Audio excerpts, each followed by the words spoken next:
கர்த்தராகிய இயேசு கிறிஸ்துவின் பரிசுத்த நாமத்திற்கு மகிமை. அருமையான தாயார் சாராளம்மாள் வீட்டில் இந்த ஜெபக்கூட்டத்தை நடத்தும்படி கர்த்தர் நமக்கு கிருபை தந்திருக்கிறார். ஆமென். நாம் அருமையான பாடல்களை பாடினோம். இப்பொழுது அவருடைய வார்த்தைக்கு நேராக நாம் கடந்து செல்ல போகிறோம். குணப்படுதல் என்ற தலைப்பில் இந்த செய்தியை நாம் கேட்க போகிறோம். குணப்படுதல் என்றால் என்ன? நாம் எப்படி குணப்படுவது? குணப்படாதவர்கள் பரலோகம் செல்ல முடியுமா? எப்படி நாம் குணப்பட வேண்டும் என்பதை குறித்து நாம் தியானிக்க போகிறோம். ஆண்டவருக்கு மகிமை உண்டாகட்டும். கண்களை மூடி நாம் ஜெபிக்க போகிறோம்.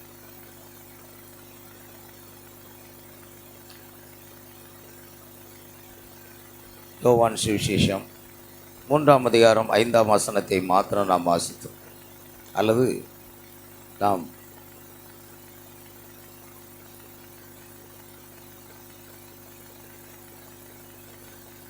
நீ குணப்பட்ட பின்பு உன் சகோதரரை திடப்படுத்து. குணப்படுதல் என்பதின் தலைப்பாக அந்த வசனம் யாராவது எடுத்திருந்தால் வாசிக்கலாம். நான் அதை குறித்து வைக்கல. நீ குணப்பட்ட பின்பு உன் சகோதரரை குணப்படுத்து.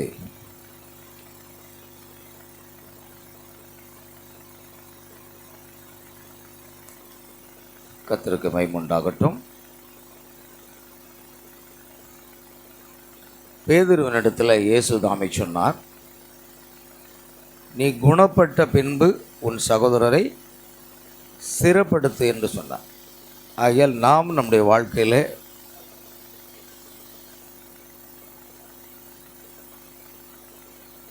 ஆண்டவர் ஸ்தோத்திரம் உண்டாகட்டும்.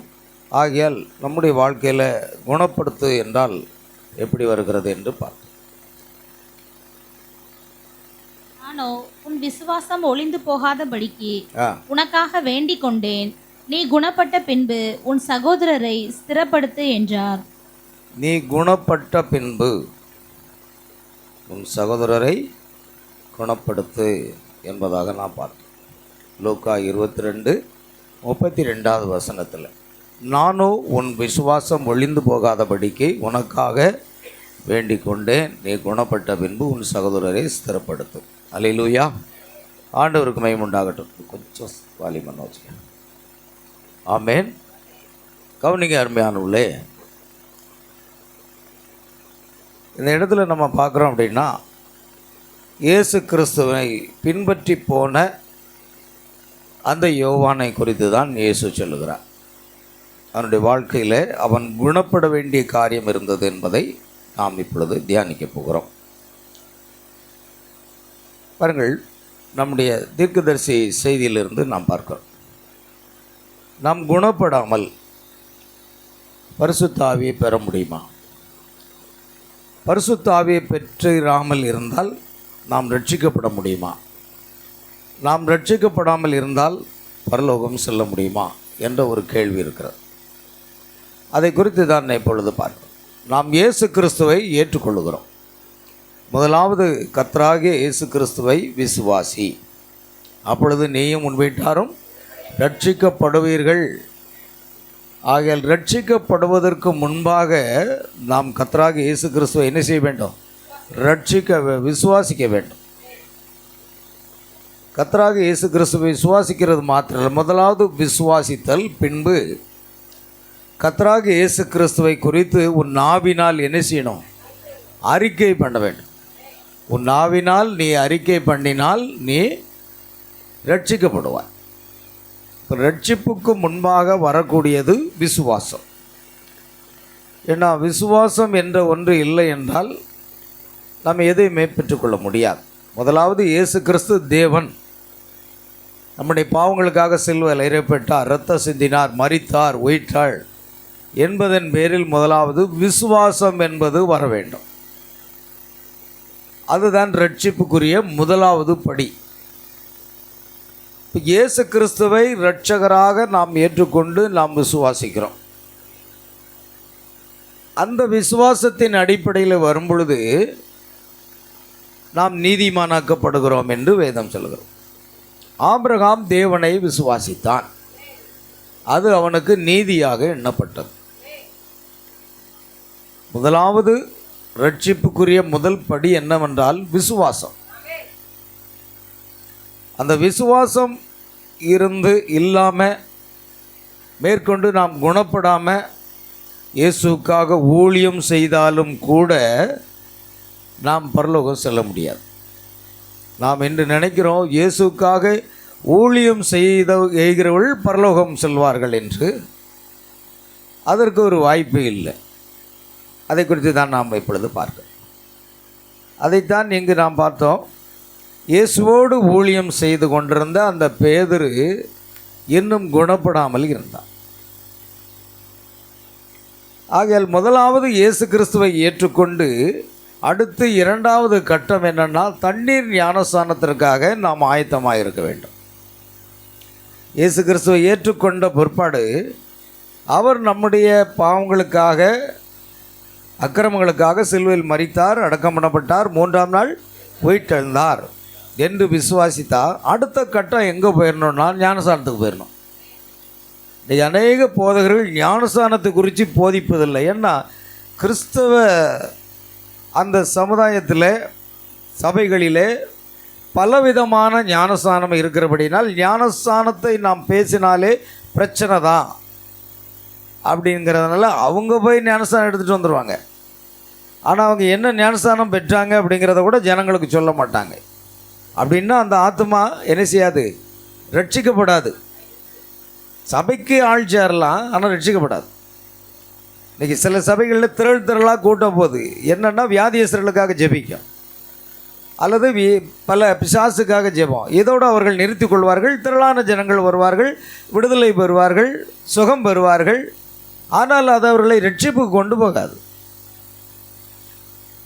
10 குஷ்டரோகி இயேசுவின் இடத்தில் வந்தான், 10 பேரையும் இயேசு சுகமாக்கினார்.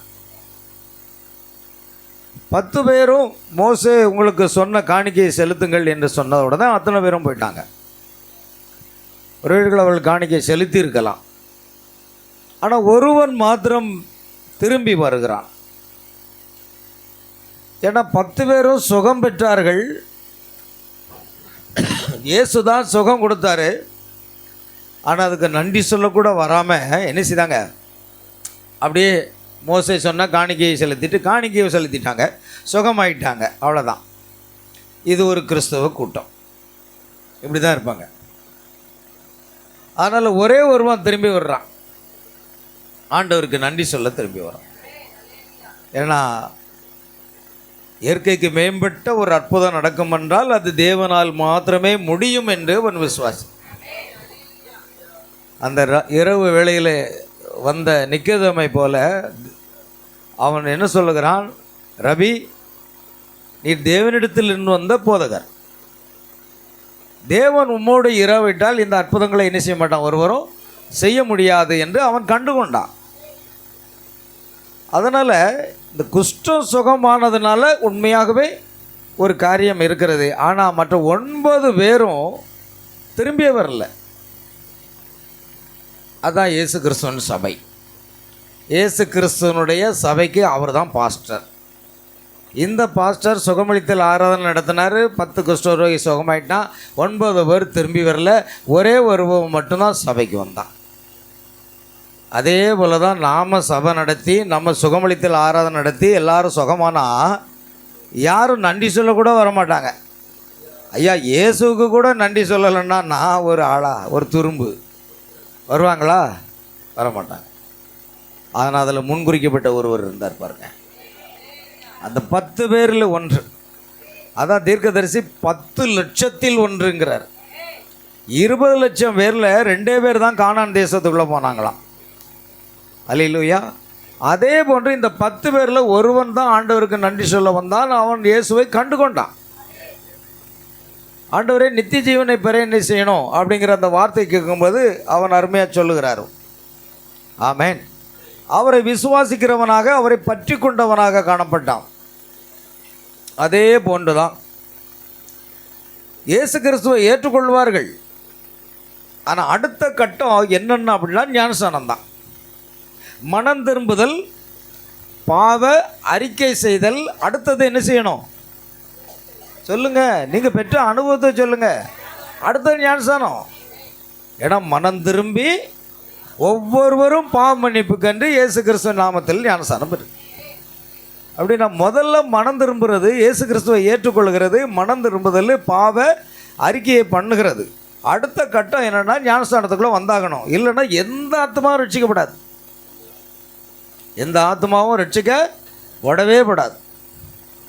அவங்க ஏதோ ஒரு சபையை சேர்ந்து கொள்ளலாம், காலங்காலமாக அந்த சபைக்கு போகலாம். அந்த அந்த அந்த ஆத்மா பரலோகத்துக்கு போகும் என்பதில் என்ன இல்லை, உத்தரவாதமே கிடையாது. ஆக அடுத்த கட்டம் என்னென்னா, அப்போஸ்தலனாகிய பவுல் சவுலாக இருந்த பொழுது தமஸ்குக்கு போகிற வழியில் இயேசு அவனை சந்தித்தாய், சவுலை சவுலை ஏன் என்னை துன்பப்படுத்துகிறாய், கர்த்தாவே நீர் யார், நீர் துன்பப்படுத்துகிற இயேசு நான். கர்த்தாவே நான் என்ன செய்ய சித்தமாக இருக்கேன், நீ பட்டணத்துக்குள்ளே போ. அங்கே அனனியா தீர்க்கதரிசி அவனை சந்திக்கிறான். அவன் கண் குருடாகி போனதுனால ஜெபிக்கும் பொழுது அவன் கண்கள் பார்வையடைந்தது.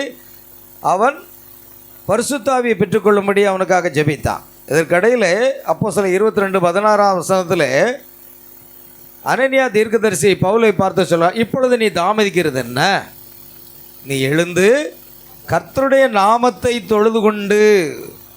எந்த நாமத்தை தொழுது கொள்ளணும்? கர்த்தருடைய நாமம் என்பது கர்த்தராகிய இயேசு கிறிஸ்துவின் நாமம்.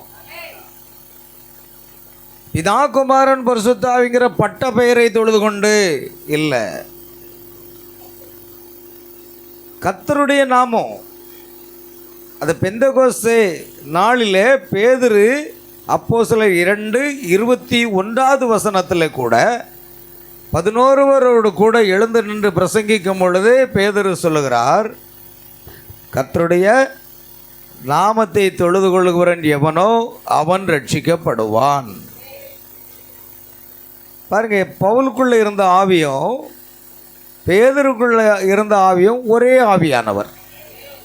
ஆகையால் பேதுரு என்ன பேசுகிறாரோ அதைத்தான் இங்கு அனனியாவும் பேசுகிறார். அனனியா ஒரு சிறிய தீர்க்கதரிசி.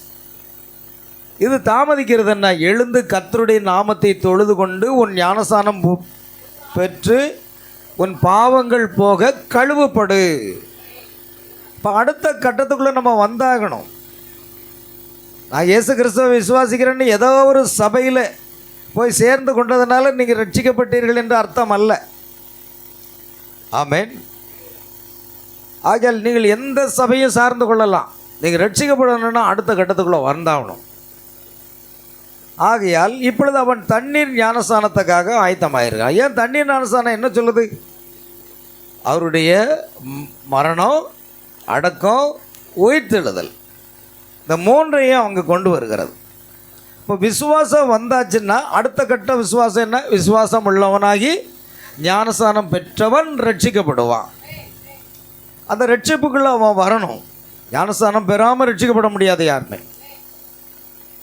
அதுதான் ப்ரொசீஜர், அதாவது ஒழுங்கு முறை.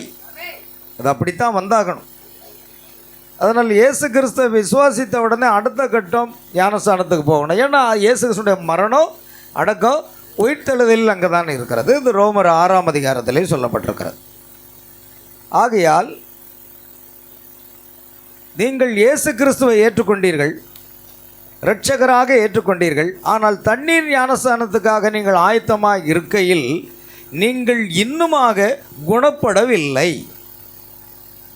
ஆமென். அடுத்த கட்டத்தை பாருங்கள். நீங்கள் மனம் திரும்புதலுக்காக விசுவாசிக்கிறீர்கள். மனம் திரும்புதல் என்றால் என்ன? மாற்றப்படுவதற்காக. மனம் திரும்புதல் என்பது மாற்றப்படுதல், பழைய நிலையிலிருந்து புதிய நிலைக்கு மாற்றப்படுதல். அதுதான் காரியம். பாருங்கள், இப்பொழுது நாம் இதை இன்னும் ஆழமாக வலியுறுத்த போகிறோம். இயேசு கிறிஸ்துவை பின்பற்றி சென்ற சுமார் 3.5 ஆண்டுகள், 30வது வயதில் இயேசு ஞானஸ்நானம் பெற்றார். அதிலிருந்து சீசர்கள் 12 பேரை தெரிந்து கொண்டார் அல்லவா? அந்த 12 பேர், அதில் ஒருவன் பேதுரு. இயேசுக்கு பின்னால் போய்கிட்டே இருக்கிறார். இயேசு எங்கே போனாலும் அவர் போகிறார். அவர் மூலமாக செய்த அற்புதங்கள், அடையாளங்கள், பிரசங்கம் எல்லாவற்றையும் அவர் கேட்டுக்கொண்டே இருக்கிறார். இயேசுவை விட்டு பிரியவே இல்லை. அதில் 3.5 ஆண்டுகளாக பின்பற்றி வந்த அந்த பேதுருவினிடம் இயேசு மத்தேயு 10வது அதிகாரத்தில் இயேசு பேதுருவுக்கு வியாதியர்களை சுகப்படுத்த வேண்டும்.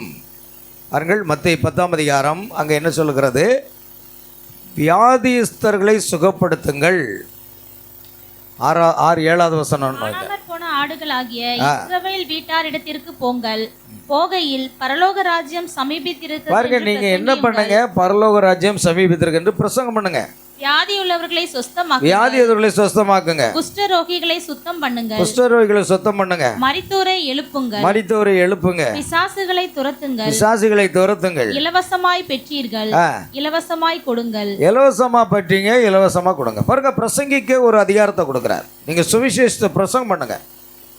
அடுத்து பிசாசுகளை துரத்துங்க, வியாதிகளை சுகப்படுத்துங்க, மரித்தோரை எழுப்புங்க. எல்லா விதமான அதிகாரத்தையும் இயேசு அவர்களுக்கு அளித்தார். ஆகையால் அவைகளுக்கு எதிராக பிரயோகிக்க வல்லமையை அளித்தார். எல்லா அசுத்தாவிகளுக்கும் விரோதமாக. பரிசுத்த யோவான் 17ஆம் அதிகாரம் 17வது வசனத்திலே பேதுருவை சத்தியத்தின் மூலமாக பரிசுத்தப்படுத்தி, யோவான் 17:17ஆம் வசனம், உம்முடைய சத்தியத்தினாலே அவர்களை பரிசுத்தமாக்கும், உம்முடைய வசனமே சத்தியம், உம்முடைய வசனமே சத்தியம். உம்முடைய சத்தியத்தினாலே பரிசுத்தமாக்கும். அப்படின்னா எதன் மூலமாக பரிசுத்தம்? வசனத்தின் மூலமாக. உம்முடைய சத்தியத்தினாலே அவர்களை பரிசுத்தமாக்கும், வசனமே சத்தியம். அப்போ வசனத்தின் மூலமாக தான் பரிசுத்தம் வரணும், சுய பரிசுத்தம் அல்ல. வசனம் நம்மை சுத்திகரிக்க வேண்டும்.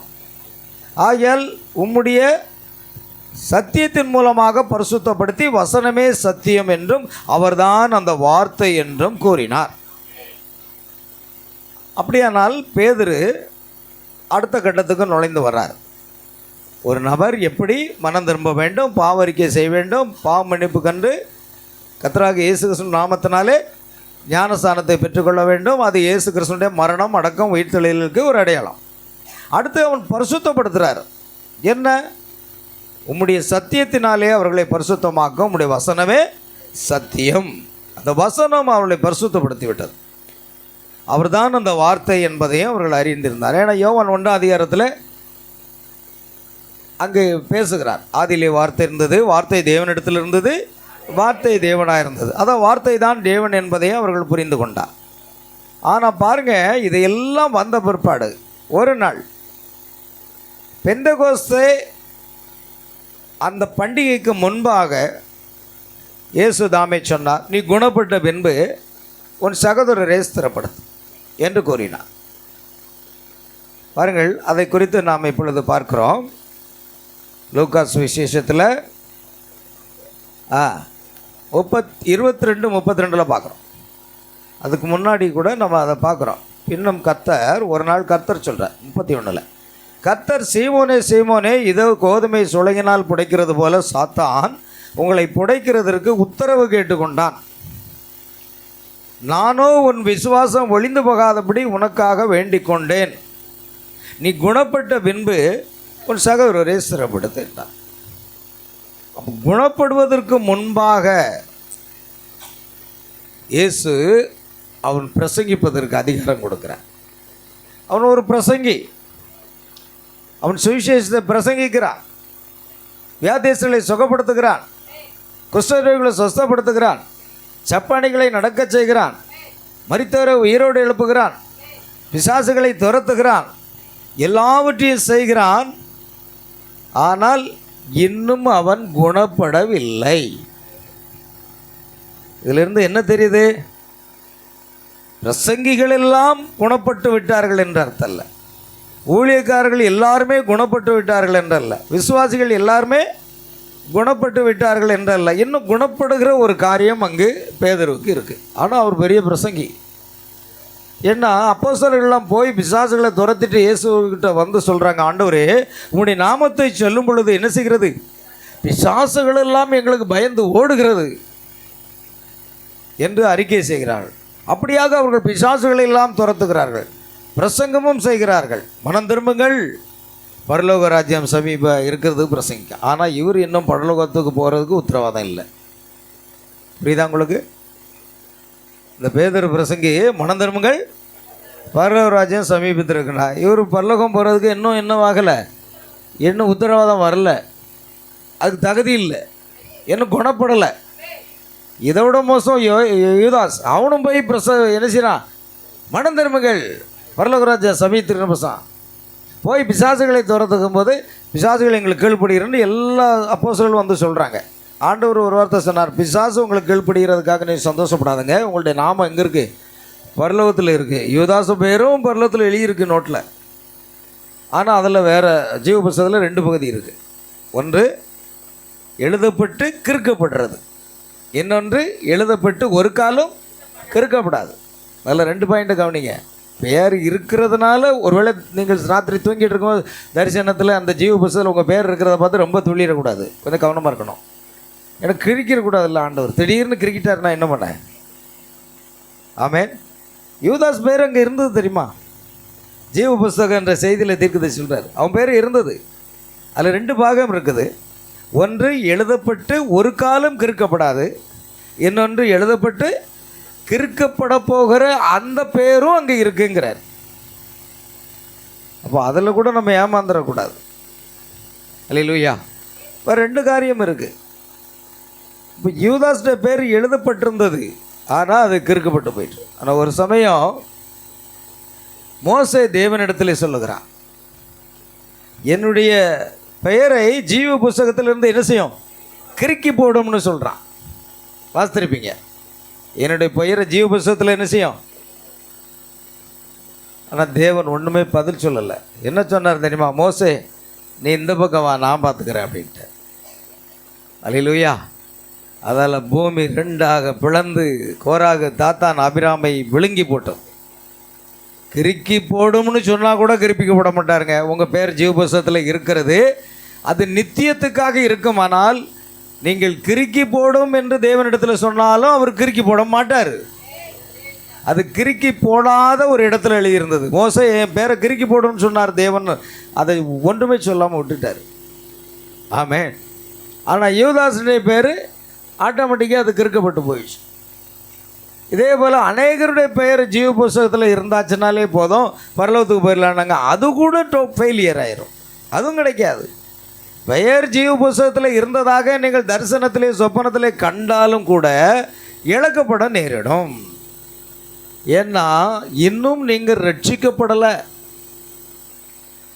ஆனால் நீங்கள் பிரசங்கம் பண்ணுறீங்க, பிசாசுகளை துரத்துறீங்க, அற்புதங்களை செய்கிறீங்க, ஆமென், எல்லா விதமான காரியங்களையும் நீங்கள் செய்கிறீங்க. ஆனால் இன்னும் நீங்கள் குணப்படவில்லை. எவ்வளோ பயங்கரமான ஒரு காரியம் பாருங்கள். இன்றைக்கி கிறிஸ்தவர்கள் நினைக்கிறாங்க, ஏதோ ஒரு சர்ச்சுக்கு போயிட்டு வந்தாச்சுன்னா போதும், அவ்வளோதான், முடிஞ்சு போச்சு, அதனால் நமக்கு அது ரட்சிக்கப்பட்டுக்கிட்டோம் அப்படின்னு நினைக்கிறாங்க. இல்லை பிரியமானவளே, கவனிங்க. ஆனால் ஒரு காரியம், அதாவது இயேசு கிறிஸ்துவை நீங்கள் எப்பொழுது பின்பற்ற ஆரம்பிக்கிறீர்களோ அப்பொழுது என்ன உண்டாகும்? அன்றியும் தேவ பக்தியாய் நடக்க மனதாய் இருக்கிற யாவரும் துன்பப்படுவார்கள். இப்போ தேவ பக்தியாக நடக்கலை, நடக்க மனது இருந்தாலே போச்சுது. ஆமென். நடக்க மனதாய் இருந்தாலே, இயேசுவுக்காகவே வாழ வேண்டும் என்று நினைத்தாலே உங்கள் பக்கத்தில் யார் வந்து நிற்பா? அவன் வந்து நிற்பான். நீ எப்படி நடக்கன்னு நான் பார்க்குறேன். நம்மை இயேசுவுக்காக வாழ்வதற்கு அவன் விட மாட்டான். நாம் வாழ விரும்புவோம், ஆனால் அவன் விட மாட்டான். பாருங்கள், பேதுரு பாருங்கள், அவன் என்ன சொல்லுகிறான் கவனிக்கும்போது, சீமோனே சீமோனே, இதோ கோதுமை சுளையினால் புடைக்கிறது போல சாத்தான் உங்களை புடைக்கிறதற்கு என்ன செய்தான்? உத்தரவு கேட்டுக்கொண்டான். ஆனால் சத்துரு சோதித்திட தேவனுடைய உத்தரவு இல்லாமல் வரமாட்டான். அங்கே போய் கொஞ்சம் உத்தரவு வாங்குவான். கொஞ்சம் ரொம்ப தொழுதானே, சபையில் ஒரே ஆட்டமாக தான் இருக்குது, அந்நிய பாஷை என்ன, ஆவியில் என்ன நடனம், நான் கொஞ்சம் பார்க்கட்டுமா அப்படின்னு கேட்பான் ஆண்டவர்கிட்ட. ஆவியில் பயங்கர நடனமாக இருக்கேன், ஆண்டவரே நீர் அதை விசுவாசிக்கிறா எப்போ நீனே போய் பார்த்துக்கப்பாப்பா. யோபுக்கிட்ட அப்படி தான் கர்த்தர் சொன்னார். யோபு என்னமோ ரொம்ப பதட்டிக்கிட்டு தானே, தான் பரிசுத்தவான்னு நினச்சிக்கிட்டு தானே. அவன் தேவனிடத்தில் போகிறான். இல்லை அவன் உத்தமாகவே உண்மை விசுவாசிக்கிறான்னு கொஞ்சம் சோதிச்சு பார்க்கவா, சரி போய் பாரு வா விட்டுட்டார். சரியான புடமிட்டார். பிள்ளைகள் செத்து போச்சு, ஆடு மாடுகள் செத்து போச்சு, வேலைக்காரன் செத்து போனான், மனைவியும் தூசித்தா. கடைசியில் சரீரத்தில் என்னது, கொப்பளெல்லாம் வந்தது. ரெட்டுடுத்தி சாம்பலில் உட்காந்து உபவாசித்து ஓட்டை எடுத்து சுரண்டிக்கிட்டு இருக்கார். எல்லாம் சீழ் வடிஞ்சிக்கிட்டே இருக்கு. ஆனாலும் ஒரு வார்த்தை கூட என்ன செய்யலை, தேவனுக்கு விரோதமாக தன் உதட்டை பயன்படுத்தலை. இவன் தான் ரட்சிக்கப்பட்டவன். நமக்கு ஒரு காரியம் நிறைவேறலைன்னா மூஞ்சி முறுமுறுக்கிறதும் அதையும் பார்த்தீங்கன்னா ஐயாப்பா இஞ்சி தொன்ன குரங்க மூட்டிலும் மோசம். அந்த காலத்தில் பெரிய சொல்லுவாங்க தான், இது எனக்கு மூஞ்ச பாரு இஞ்சி தொன்ன குரங்கு மாதிரி இருக்கு அப்படின்னா. இஞ்சி குரங்குக்கு கொடுத்து அதை மூஞ்சி எப்படி இருக்குன்னு கொஞ்சம் ஒரு நாள் பார்க்கணும் சொல்லுவாங்க பெரியவங்க. இஞ்சி தொன்ன குரங்கு மாதிரி இருக்கு மூஞ்ச பார்த்தா அப்படின்னு சொல்லுவாங்க. எங்கேயாவது டூருக்கு போகும்போது பார்ப்போம். அல்லேலூயா. கவனிங்க, நான் ஏன் இதை சொல்கிறேன் அப்படின்னா, அந்த கஷ்டங்களும் துன்பங்களும் வேதனைகளும் வரும் பொழுது நாம் பின்வாங்கி போகிறோமா? ஆனால் தேவனுக்கு தெரியும், திராணிக்கு மேலாக நம்ம சோதிக்க இடம் கொடுக்க மாட்டாராம். யோபுவை போன்ற சோதனை நம்ம யாருக்குமே வர்றதுக்கு வாய்ப்பு இல்லை. சின்ன சோதனை போட்டாலே நம்ம டப்புக்குன்னு விழுந்துருவோம். அவன் இப்போ யோபு மேலே சோதனை வந்தான்னு சொன்னான். அன்பு மனைவி, ஆசை மனைவி. போன வருஷம் தான் வெட்டிங் டே கொண்டாடினாங்க, போன வருஷம் தான் பெரிய கேக்கு வெட்டினாங்க. இப்போ அவன் தூசிக்கான். அடா பாதவத்தை ஒரு வருஷத்துக்குள்ளே மறந்துட்டியா புருஷனை? ஆமேன். பாருங்க, வெட்டிக்கிட்டோ போச்சு. இப்போ என்ன பண்ணுறா, நீர் ஏன் உயிரோடு இருக்கீங்க? அல்லேலூயா. ஏன் உயிரோடு இருக்காரு? தேவனை தூசித்து ஜீவனை விடும். நீர் சாகுன்னாலும் பரவாயில்ல, தேவனை தூசிக்கணும்னு சொன்னால் உலகத்தில் உள்ள பிசாசு பூரா அவளுக்குள்ளே தான் இருக்குது. வெட்டிங் டே கொண்டாடின அன்பு மனைவிக்குள்ளே பிசாசுக்கு உள்ள சம்முன்னு உட்காந்துருக்கு. இல்லைன்னா தேவனை தூசிக்க சொல்லுவாளா? தேவனை தூசிக்க சொல்கிறது யாராக தான் இருக்கணும்? பிசாசாக தான் இருக்கணும். அவளை நல்லா பிசாசு ஆட் பண்ணிட்டு வச்சுருக்கான். அல்லேலூயா. கவனிங்க. அதனால் யோபுவனுடைய வாழ்க்கையில் எல்லா விதமான கஷ்டங்கள் நஷ்டங்கள் எல்லாம் வந்தோம், வியாதி வந்தும் கூட பதறி ஒரு வார்த்தையும் சொல்லாமல் இருந்தால் பாருங்க, அவங்க தான் ரட்சிக்கப்பட்டவன். சொல்லப்போனால் அவன் தான் குணப்பட்டவன். ஆமேன். ஆனால் நமக்கு அந்த அளவுக்கு தேவன் என்ன செய்ய மாட்டார், சோதனையை தரமாட்டார். திராணிக்கு மேலே தரமாட்டாராம். நம்முடைய திராணி என்னவோ தான் இல்லையா? ஒரு 5ஆம் வகுப்பு படிக்கக்கூடிய ஒரு மாணவனுக்கு 10ஆம் வகுப்பு படிக்கக்கூடிய அந்த கேள்வி பதிலை எந்த ஆசிரியரும் கொடுக்க மாட்டாங்க. அந்த திராணிக்கு தகுந்தால தான் அந்த சோதனை இருக்கும். அதே போல் தான் நாம் எந்த அளவுக்கு வளர்ச்சியாக இருக்கிறோமோ அந்த அளவுக்கு நமக்கு என்ன வரும், சோதனைகள் வரலாம். அதனால் தேவ பக்தியாக நடக்க மனதாக இருந்தாலும் கூட நமக்கு சோதனை வர்ற வாய்ப்பு உண்டு. ஆனால் சாத்தான் உன்னை சோதுமே சுலகினால் புடைக்கிறது போல சாத்தான் உங்களை புடைக்கிறதுக்கு உத்தரவு. ஒன்று மட்டும் இல்லை, உங்களை எல்லாரையும் புடைக்கிறதுக்கு உத்தரவு கேட்டுக்கொண்டான். நானும் உன் விசுவாசம் ஒளிந்து போகாதபடி உனக்காக என்ன செய்தேன், வேண்டிக் கொண்டேன். பார்த்தீங்களா? அதான் முன்குறித்தல். முன்குறிக்கப்பட்ட ஆத்மா இழக்கப்படவே படாது. ஆனால் சில நேரம் கோதுமை சுலகினால் புடைக்கிறது போல தேவன் என்ன செய்வார், புடைப்பார். கர்த்தர் எவனிடத்தில் அன்பு கூறுகிறாரோ அவனை கடிந்து கொண்டு என்ன செய்கிறாராம், சிட்சிக்கிறார். சிட்சை வராமல் நமக்கு இருக்காது, கண்டிப்பாக சிட்சை வரும். நீங்கள் அதை யாரும் பொருட்படுத்துறதில்ல. நான் நல்லா இருக்கேன் அப்படின்னு நினைப்பேங்க. இல்லை, திடீர்னு வரும். சமாதானமும் சவிக்கியமும் உண்டென்று நீ எண்ணும்போது சடுதியில் அழிது வரும்னு வசனம் இருக்குது. இப்போ நம்ம மேன்மைப்படுத்தி கொண்டு நாம் இருக்கவே கூடாது. எவ்வளவு தாழ்மையாக வாழ வேண்டுமோ அவளை தாழ்மையாக வாழ வேண்டும். அதனால் நானும் உன் விசுவாசம் ஒளிந்து போகாதபடிக்கு உனக்காக என்ன செய்தேன், வேண்டிக் கொண்டேன். நீ குணப்பட்ட பின்பு உன் சகோதரரை நீ ஸ்திரப்படுத்து. முதல்ல நீ குணப்படு. நீ ஒரு நல்ல பிரசங்கி, நான் ஒத்துக்கிறேன். நீ நூற்றுக்கணக்கான பிசாசுகளை துரத்தி இருக்கிறார், அதுவும் ஒத்துக்கிறேன். நீ குஷ்டரோகியை சுகப்படுத்தியிருக்கிறார், ஒத்துக்கிறேன். நீ பிசாசுகளை துரத்தி இருக்கிறார், அதை நான் ஒத்துக்கொள்கிறேன். நீ பெரிய பிரசங்கி தான், இல்லை என்று நான் கூறவில்லை. ஆனால் நீ முதலாவது குணப்படு. ஆமென். நீ குணப்பட்ட பின்பு உன் சகோதரரை ஸ்திரப்படுத்து. அல்லேலூயா. அதற்கு அவன், ஆண்டவரே, காவலிலும் சாவிலும் உம்மை பின்பற்றி வர நான் ஆயத்தமாயிருக்கிறேன். பாருங்க, இன்னும் அங்கே தாழ்மை வரல. ஆனால் என்னச்சு ஆண்டவரை ஏற்று பேசுகிறான். ஆண்டவரே, நீர் எங்கே போனாலும் அங்கே வருவேன், காவலிலும் உம்மை கூட வருவேன், சாவிலும் உம்மை கூட வருவேன், உம்மை சிலுவையில் இருந்தால் நானும் அங்கு வருவேன் என்று ஒரு பெருமையான பேச்சுகளை அவன் பேசுகிறான். அவர் அவனை நோக்கி, பேதுருவே, இன்றைக்கு சேவல் கூவுறதுக்கு முன்னே நீ என்னை அறிந்திருக்கிறதை 3 தரம் மறுதளிப்பாய் என்று உனக்கு சொல்லுகிறேன் என்றான். முடிஞ்சு. இப்போ காவலியில் வராரா இல்லது சாவியில் வராரான்னு இப்போ நம்ம பார்க்க போகிறோம். அதாவது ஜம்ப பேச்சு எதுக்கும் ஆகாது. அதான் உலகத்தில் நாங்கள் சிறு பிள்ளைகளாக இருக்கும்போது விளையாடிக்கணும். நான் நினச்சா இந்த உலகத்தை 1 நிமிஷத்தில் அழிச்சிருவேன் அப்படின்றவேன். நான் நினச்சா இந்த உலகத்தை 1 நிமிஷத்தில் அழிச்சிருவேன். தெரியுமா? என்னை யாருன்னு நினச்சிக்கிட்டேன்? ஆமென். அழிச்சுக்காமி நினைக்கலப்பா. நினச்சா அழிப்பேன்னு தான் சொன்னேன். நான் நினைக்கவே இல்லையே, அப்புறம் எப்படி அழிப்பேன்? இப்படி பேச்சு சின்ன வயசில் நம்ம பேசுவோம். நினச்சா அழிப்பேன்னு சொன்னல, நான் தான் நினைக்கவே இல்லையே. இன்னும் அவன் எப்போது தான் நினைப்பேன், இப்போதைக்கு நினைக்க போகிறதில்ல. அல்லேலூயா. பாருங்க, விளையாட்டு பருவம் அது ஒரு நல்ல பருவம் இல்லையா? எதுவுமே தெரியாது, கஷ்டம் நஷ்டம் துன்பம் எதுவுமே தெரியாத ஒரு காலம். இதெல்லாம் கடந்து போய்கிட்டு இருக்கோம். ஓட்டு. அல்லேலூயா. கவனிங்க. அதனால் இவர் சாவிலும் உம்மை பின்பற்றி வருவேன், வாழ்விலும் உம்மை பின்பற்றி வருவேன், அடுத்து காவலிலும் உம்மை பின்பற்றி வருவேன், ஆயத்தமாக இருக்கிறேன்னு சொல்கிறான். சேவல் கூறுறதுக்கு முன்னாக 3 தரம் என்னை மறுதளிப்பா. இதுதான் அந்த நேரம். அது அந்த வருது பாருங்க. அந்த சோதனை நேரம் வரும் பொழுது நீயும் அவனோடு இருந்த ஒருவன் தானே, நான் அவரோடு இருந்தவன் அல்ல. அவர் யாருன்னே எனக்கு தெரியாது. பார்த்தீங்களா? யாரு? இந்த பேதர் தான். நான், ஆண்டவரே, உமக்காக வாழ்வேன் ஆண்டவரே. இந்த பேச்செல்லாம் நாங்கள் நம்ப போகிறதில்ல. வாழ்ந்து காட்டு, அப்போ தான் நம்புவோம். நம்ம எல்லாரும் சொல்லலாம், யாரெல்லாம் இயேசுக்காக வாழப்போகிறீர்கள் அப்படின்னு பிரசங்கிப்பாரு.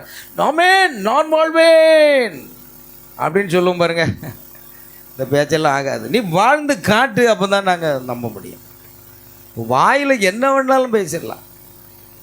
உலகத்தில் சொல்லுவாங்க, இவன் வாயிலேயே சோத்தை குலைச்சிருவான் அப்படின்னு சொல்லுவாங்க. அப்படி ஒரு பழமொழி இருக்குது. எங்கேருந்து தான் கண்டுபிடிச்சாங்க? அடுத்து இவர் வாயில் வடை சுடுவார். பாருங்க, இது எங்கேருந்து கண்டுபிடிச்சாங்க? அவன் மெட்ராஸ் பாச. அப்படி ஒரு பழமொழிலாம் இருக்கான். இவன் வாயிலே வடை சுடணும், எப்படி தான் சுட போகிறான்னு தெரியல. இப்படியெல்லாம் பழமொழி இருக்குது பாருங்க. ஆமென். அப்போ நம்ம என்ன பேச்சு பேசணும்? அதுதான் தீர்க்கதரிசி சொல்கிறாரு, ஒவ்வொரு வருஷமும் நீங்கள் தீர்மானம் எடுக்கிறீங்களா, அந்த தீர்மானம் என்ன செய்யாது, நடைபெறாதுன்றார். தீர்மானம் எடுப்பதுக்கு பதிலாக நம்முடைய ஆவி ஆத்மா சரீரத்தை ஆண்டவரே உங்களுடைய கருத்தில் ஒப்பு கொடுக்குறேன், அதுதான் முக்கியங்கிறார். ஒவ்வொரு வருஷமும் நம்ம தீர்மானம் எடுக்கிறோம், ஆனால் அந்த தீர்மானம் என்ன செய்யாது, நிலைக்காது. ஆண்டவரே, இந்த 2026 ஆண்டு வரை முதல் 10 மணிக்கு நான் ஆராதனைக்கு வந்துடுவேன் ஆண்டவரே. ஏட்டில் ஒன்று தண்ணீரில் தான் எழுதானு உன் பேச்சை. ஆமென். ஒவ்வொரு வருஷமும் இது தானே சொல்லிக்கிட்டு இருக்கீங்க. வருஷம் தான் 10 30 கடந்து போயிட்டேன். என்னைக்கு மாறுறது? நம்முடைய வாய்ப்பேச்சு ஆகாது பிரியமானவர்களே. ஒன்று செய்வோம், நம்ம தேவனிடத்தில் ஒப்பு கொடுப்போம். ஆனால் அதைத்தான் இங்கே பேதர் செய்திருக்க வேண்டும், செய்யலை. ஆமென். அல்லேலூயா. அப்படி நீங்கள் என்னைக்கு தீர்மானம் எடுத்தீங்களோ அன்னைக்கே சாத்தான் பார்க்க, நீ எப்படி போகிறன்னு நானும் பார்த்துறதா அப்படிமா. எடுக்கும்போது பைக்கு பஞ்சர் ஆகும். அப்படி தான் ஆகும். நீங்கள் நினைக்கிறது பைக்கு இப்படி பஞ்சர் ஆச்சுன்னு நினைப்பீங்க, உங்களுக்கே தெரியாது. அங்கே பிடிச்சி குத்தி விட்டு போயிடுவான். முடியாது, ஏதாவது ஒரு பிரச்சனை. என்ன நீங்கள் இன்றைக்கி வரல, இவ்வளோ லேட்டாக வந்திருக்கேன், அக்கா வந்துட்டாங்க ஊர்லேருந்து, தொலைஞ்சி போச்சா? ஆமென். அன்னைக்கு தான் வருவாங்க, மற்ற நாள் வரமாட்டாங்க. அப்போ இதெல்லாம் பார்க்கும்போது பிசாசு நம்மை முன்னேற விடாதபடிக்கு என்னென்ன தடைகளை கொண்டு வரணுமோ அந்தந்த தடைகளை கொண்டு வருவான். ஆனால் அதை தூக்கி எரிஞ்சிட்டு நம்ம வர்றோம் பாருங்க, அதுதான் வெற்றி பெறும். அல்லேலூயா, கர்த்தருக்கு ஸ்தோத்திரம் உண்டாகட்டும். சரி, இப்பொழுது கவனிப்போம்.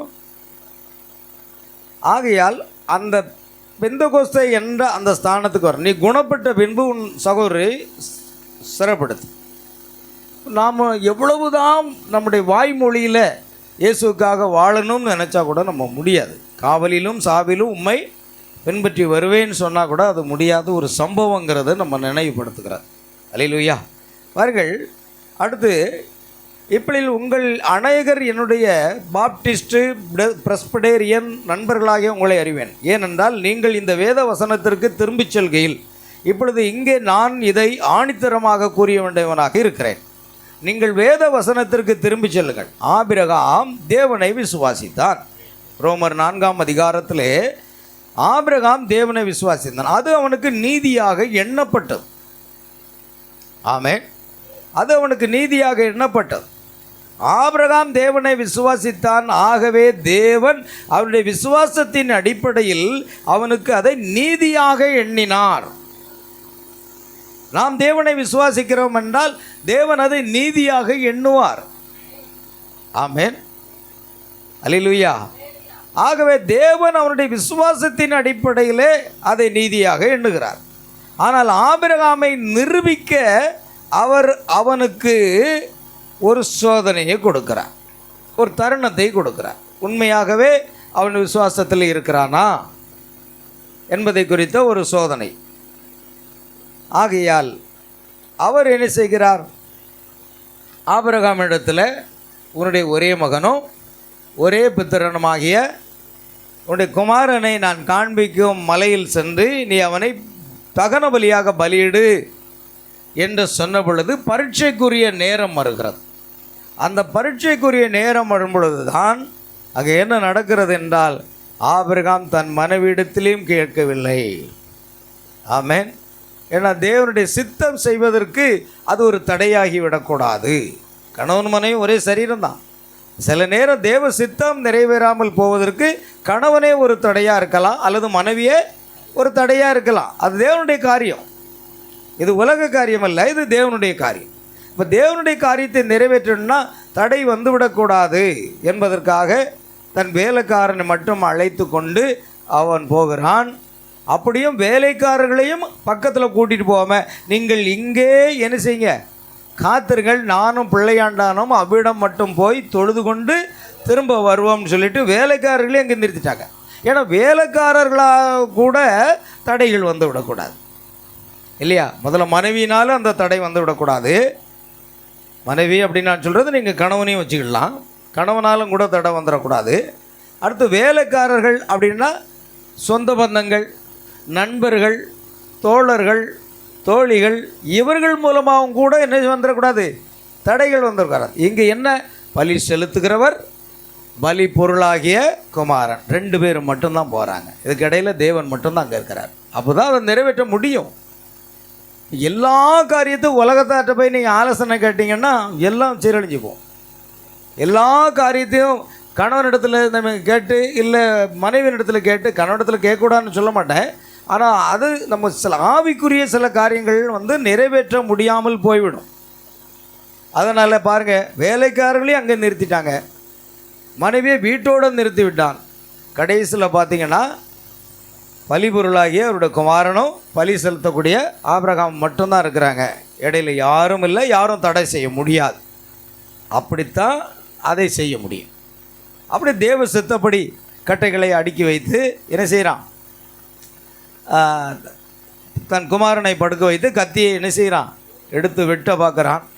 அதே நேரத்தில் கர்த்தர் பார்க்குறார், ஆபிரகாமே பிள்ளை என்றால் மேல் என்ன செய்யாத, கை போடாத, நீ தேவனுக்கு பயந்திருக்கிறவன் என்பதை அறிந்திருக்கிறேன், நீ என்னை விசுவாசிக்கிறவன் என்பதை அறிந்திருக்கிறேன், நீ என் சொல்லுக்கு கீழ்ப்படிந்தபடினால் உன்னை என்ன செய்வேன், ஆசீர்வதிக்கவே ஆசீர்வதிப்பேன் என்று கூறுகிறதை நாம் காணலாம். அப்போ இந்த இடத்துல பார்த்தீங்கன்னா இந்த ஆபிரகாம் தேவனை விசுவாசித்தான், அது நீதியாக தேவன் எண்ணினார்.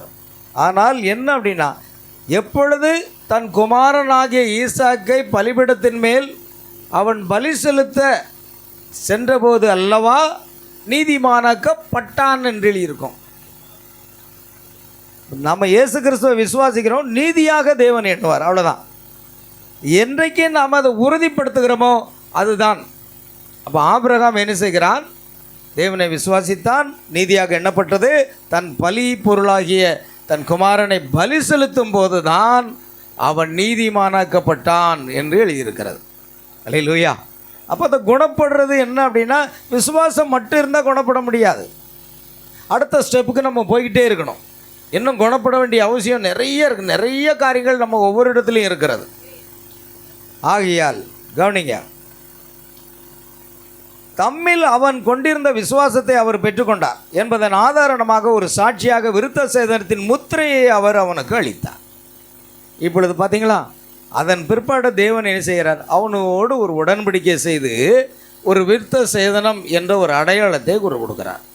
ஆபிரகாம் தன்னுடைய குமாரன் என்றும் நான் அவருடைய தேவன் என்பதையும் நிரூபிப்பதற்கு என்ன கொடுக்குறாரு?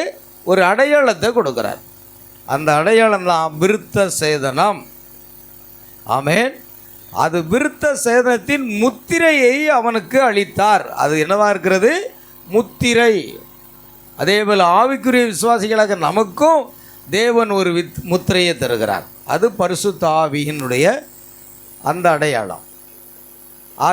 ஆகவே அதன் காரணமாகத்தான் பவுல் அப்போஸ்தலர் 19வது அதிகாரத்தில் அப்பல்லோவை தங்கள் மேய்ப்பனாக கொண்டிருந்த யோவான் பிரசங்கித்த விதமாக அதை விசுவாசித்த அந்த பாப்டிஸ்ட் சகோதரரிடம் நீங்கள் விசுவாசித்த போது பரிசுத்த ஆவியை பெற்றீர்களா என்றான். அவர்கள் விசுவாசித்து இருந்தனர். நல்ல கவனிக்கணும். அவங்க என்னாச்சுன்னா விசுவாசித்து இருந்தனர், ஆனால் இன்னுமாக அவர்கள் குணப்படாத இருந்தார்கள். பார்த்தீங்களா? அவங்க யாருடைய விசுவாசிகள்? யோவான் ஸ்நானகனை பின்பற்றி கிறிஸ்து இயேசுவின் மேல் யாரெல்லாம் விசுவாசத்தில் இருக்கிறீர்களோ அவர்கள் அத்தனை பேரும் ஞானஸ்நானம் பெறும்படி அவனிடத்தில் வந்தார்கள். அத்தனை பேருக்கும் அவர்கள் ஞானஸ்நானம் கொடுத்தார். ஆமென். அத்தனை பேர் ஞானஸ்நானம் பெற்றாலோ பாருங்கள், நல்ல கவனிக்கணும். அந்த காலத்துக்குரிய தீர்க்கதரிசி யோவான் ஸ்நானகன் அவனை விசுவாசிக்கிறார். விசுவாசித்து அவனுடைய பிரசங்கத்தை கேட்டு ஞானஸ்நானமும் பெறுகிறார்கள். கிறிஸ்து இயேசுவில் விசுவாசிகளாக இருக்க வேண்டும் என்று சொல்லி அவன் ஞானஸ்நானம் கொடுக்கிறான். அதையும் ஏற்றுக்கொண்டார்கள். அப்பொழுது அவர்களுக்கு என்ன இருந்ததுன்னா விசுவாசம் இருந்தது. விசுவாசத்தினாலே அவர்கள் ஞானஸ்நானமும் பெற்றுக்கொண்டார்கள். ஆனால் பார்த்தீங்கன்னா இப்போ பவுல் மேடான தேசங்களில் வழியாக எபேசுக்கு வந்த பொழுது நீங்கள் விசுவாசிகளமானது பரிசுத்த ஆவியை பெற்றீர்களா என்று கேட்டார். அதற்கு நாங்கள் பரிசுத்த ஆவி உண்டு என்பதை கேள்விப்படவில்லை. அப்படியானால் நீங்கள் எந்த ஞானஸ்நானம் பெற்றீங்க? நாங்கள் யோவான் கொடுத்த ஞானஸ்நானத்தை பெற்றோம் என்றார்கள். அல்லேலூயா. யோவான் கொடுத்த ஞானஸ்நானத்தை பெற்றோம். அதை கேட்ட பொழுது அவர்கள் கர்த்தராகிய இயேசு கிறிஸ்துவின் நாமத்தினாலே ஞானஸ்நானம் பெற்றார்கள். அல்லாமலும் பவுல் அவர்கள் மேல் கைகளை வைத்த பொழுது பார்த்தீங்களா? ஆமென். அதுதான் பாருங்கள், நீங்கள் விசுவாசித்த போது பரிசுத்த ஆவி பெற்றீர்களா? அவங்கள் இன்னும் நான் பெறலை அப்படின்னு சொன்னாங்க. ஆனால் அவங்கள் விசுவாசம் இருந்தது. ஆனால் பாருங்கள், இன்னும் அவர்கள் குணப்படவில்லை. இன்னும் அவங்க என்ன செய்யல? குணப்படலை. நம்ம சொல்கிற பாயிண்ட்டு நல்லா கவனிங்க. பிரசங்கியாக கூட இருக்கலாம் நீங்கள். ஆமென். நீங்கள் பரவராஜ்யத்தை பற்றி பிரசங்கம் பண்ணலாம், சாசுகளை துரத்தலாம், அற்புதங்களை செய்தான், எல்லா விதமான காரியங்களையும் நீங்கள் செய்யக்கூடும். நீங்கள் யோவான் கொடுத்த ஞானஸ்நானத்தை கூட பெற்றிருக்கக்கூடும். அப்படி இருந்தாலும் அந்த விசுவாசிகள் இன்னும் குணப்படாது இருந்தார்கள். என்ன செய்யலை? இன்னும் குணப்படலை. ஆமென். கவனிங்க. அப்பொழுது நாம் மாற்றம் என்ற வார்த்தையை இன்றைக்கு தவறாக அர்த்தம் கொள்ளுகிறோம். ஒரு மனிதன் மது அருந்துவதை நிறுத்திவிட்டு மற்ற எல்லாவற்றையும் நிறுத்தி சபைக்கு சென்றால் அல்லது சபையை சேர்ந்து கொள்வானானால் அவன் மாற்றப்பட்டவன் என்று நாம் கூறுகிறோம். ஒரு கால் அவன் சபையை சேர்ந்து கொள்ளலாம், ஆனால் அவன் மாற்றப்பட்டான் என்பதற்கான அடையாளம் அதுவல்ல. இன்னும் அவன் குணப்படலை. பாருங்கள், ஒரு மனிதன் மது அருந்து கொண்டிருக்கிறான், இல்லை புகைப்பிடித்து கொண்டிருக்கிறான், இல்லை ஏதாவது ஒரு கெட்ட பழக்க வழக்கங்கள் இருக்கலாம். இதையெல்லாம் இப்போ விட்டு இயேசு கிறிஸ்துவை விசுவாசித்து பைபிள் அனுதினமும் வாசிக்க ஆரம்பித்து அனுதினமும் ஜெபிக்க ஆரம்பித்து தவறாமல் எங்கே போகிறான்? ஒரு சபைக்கு போகிறான், ஒரு ஆலயத்துக்கு போகிறான், அவன் காணிக்கையும் செலுத்துகிறான். ஆனால் இன்னும் அவன் குணப்படவில்லை. பார்த்தீங்களா? செய்தியை பார்த்தீங்கன்னா பயங்கரமாக இருக்குது. யார் தான் பரலோகத்துக்கு போங்கிறதுலே ஒரு இது நிச்சயம் இல்லாத மாதிரி இருக்குது. ஆமென். அப்போ இன்னும் அவன் குணப்படவில்லை. எவ்வளோ பெரிய அருமையான காரியம் பாருங்கள்.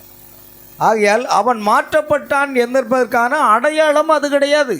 அவன் சபைக்கு செல்றதுனாலேயோ அவன் புகைப்பிடிப்பது மது அருந்துவதெல்லாம் விட்டதுனாலேயோ தினமும் பைபிள் வாசிப்பதனாலேயோ தினமும் ஜெபிப்பதனாலேயோ அவன் மாற்றப்பட்டு விட்டான், குணப்பட்டு விட்டான் என்பதற்கு அது அடையாளம் அல்ல. ஆமென். நான் தீர்க்கதரிசி செய்தியிலிருந்து தான் பேசுகிறேன்.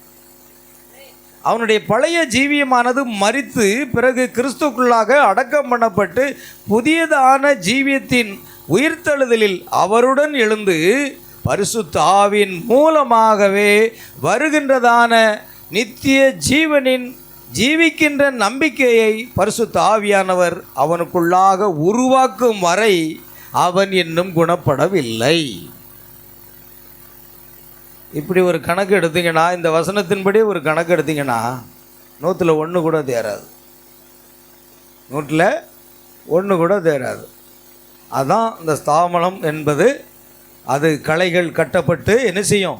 சுட்டெரிக்கப்படுவதுதான் அதன் முடிவு என்பது எவ்வளோ நிச்சயமாக ஒரு காரியமாக இருக்கிறது பாருங்கள். இன்னும் அவர்கள் மாற்றப்படலை. அப்போ அந்த காலகட்டத்துக்கு நம்ம வந்தாகணும்.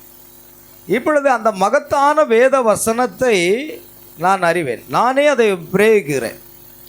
இங்கே அதை எழுதி வைத்துள்ளேன். அதாவது யோவான் 5:24 வசனம். யோவான் 5:26 வாசிக்கலாம்.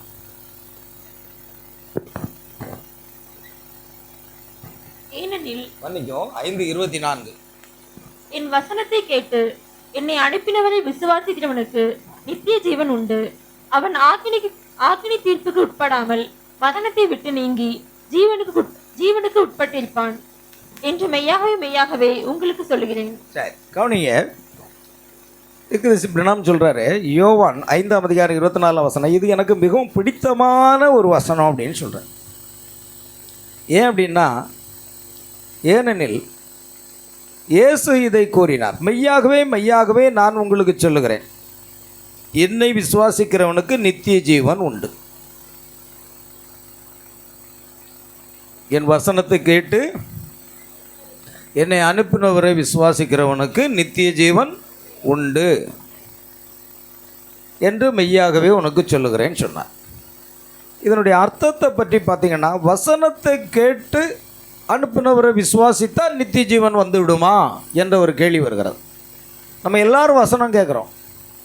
எல்லா ஸ்தாபன சபையாரும் அந்தந்த நாள், இன்றைக்கு ஞாயிற்றுக்கிழமையா அவர்கள் ஆலயங்களுக்கு செல்கிறார்கள், அங்கு வசனத்தை கேட்கிறார்கள்.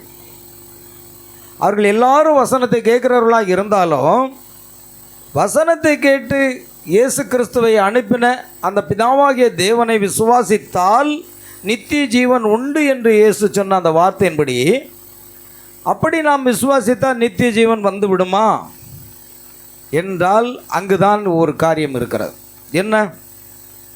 அவன் ஆக்கினை தீர்ப்பு உட்கொடாமல் மரணத்தை விட்டு நீங்கி ஜீவனுக்கு உட்பட்டிருக்கிறான் என்று மெய்யாகவே இங்கு சொல்லுகிறேன்.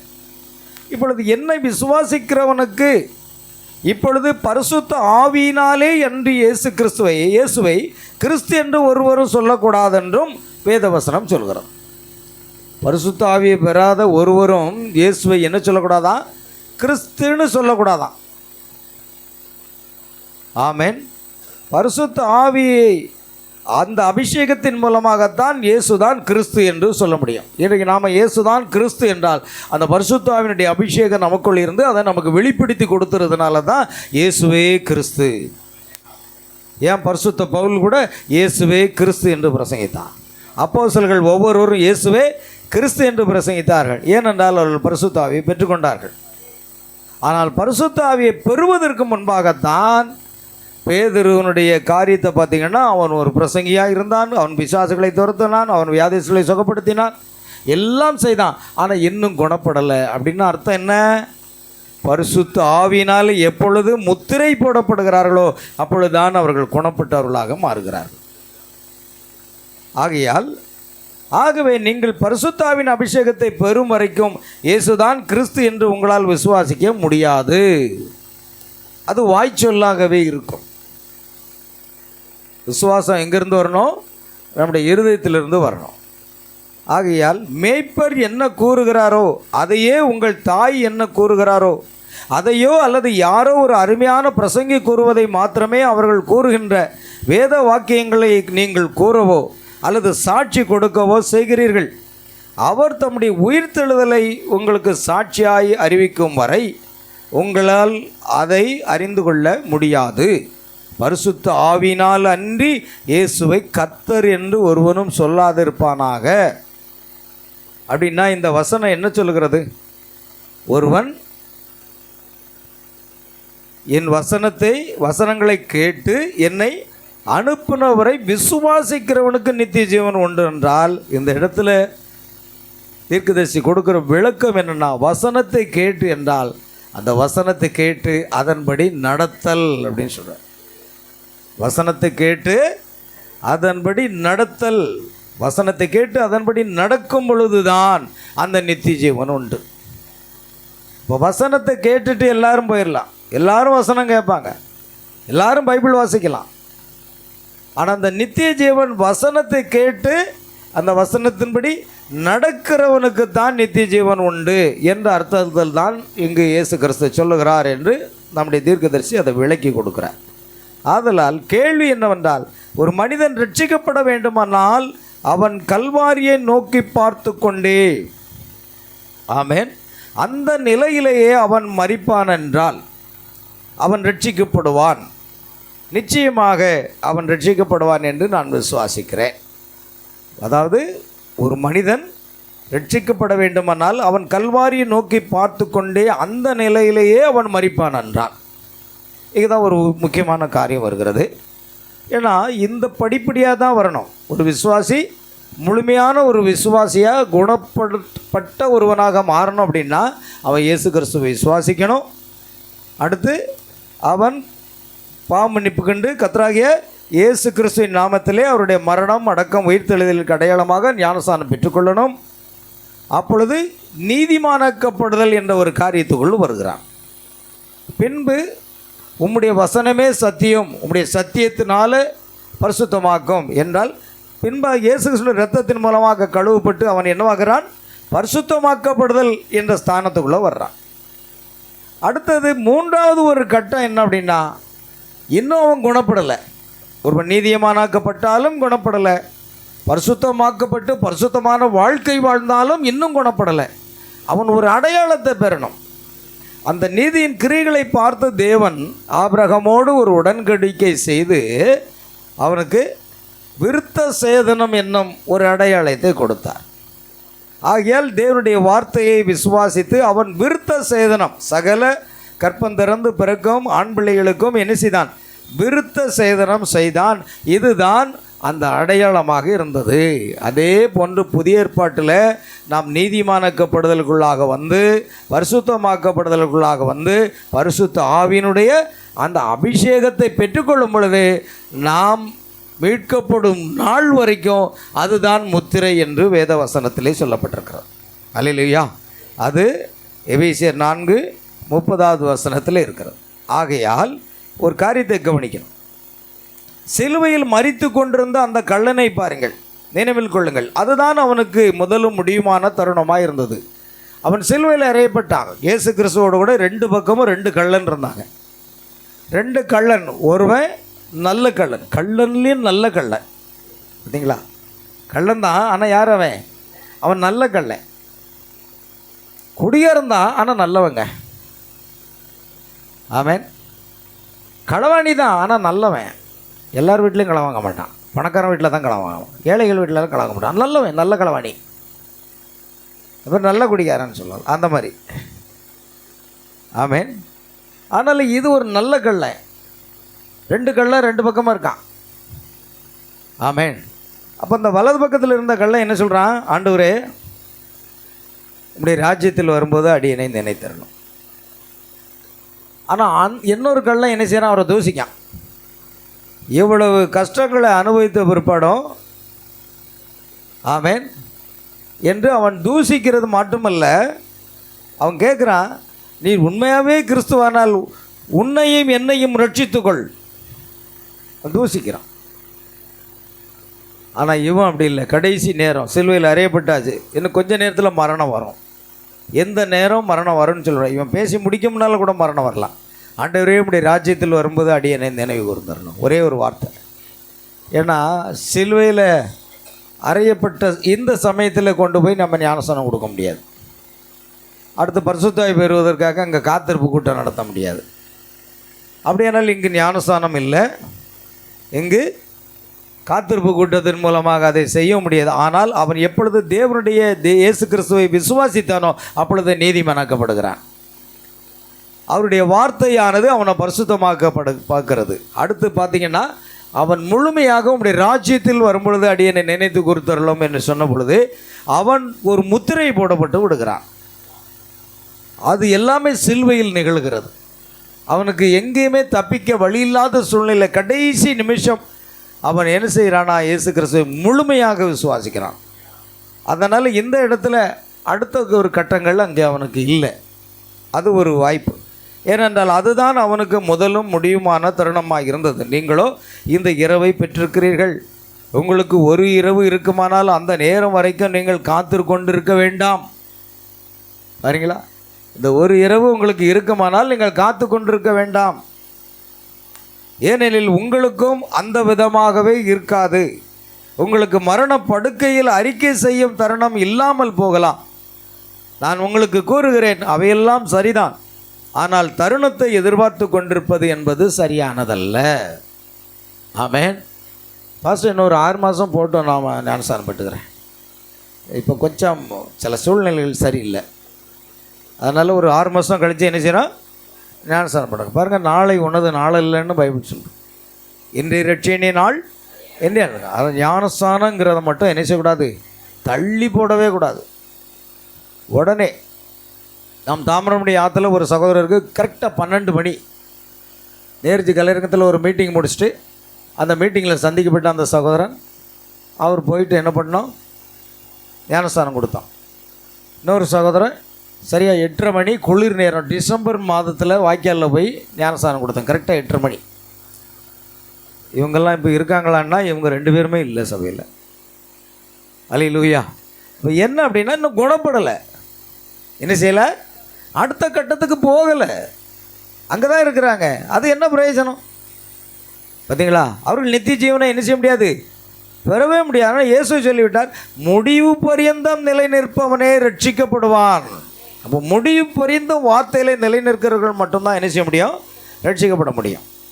ஆகையினால் இங்கே என்ன ஒரு கேள்வி அப்படின்னா, நீங்கள் அது வரைக்கும் காத்திருக்க வேண்டாம், அந்த நாளை தள்ளி போடவும் வேண்டாம். ஆகையால் பிரியமானவர்களே, சரியாக இப்பொழுதே இதை ஒரு மரணப்படுக்கையாக கருதுங்கள்.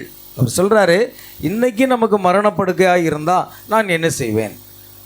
அதை நாம் அப்படி கருத வேண்டுமா? அப்படின்னா நான் உடனே என்ன செய்யணும்? ஞானஸ்தானம் பெற வேண்டும் என்று ஞானஸ்தானத்தை யாருமே தள்ளி போட்டு விடக்கூடாது. நாளைக்குன்னு சொல்லக்கூடாது. இன்றைக்கி உலகத்தில் பார்த்திங்கன்னா எத்தனை விபத்துக்கள்.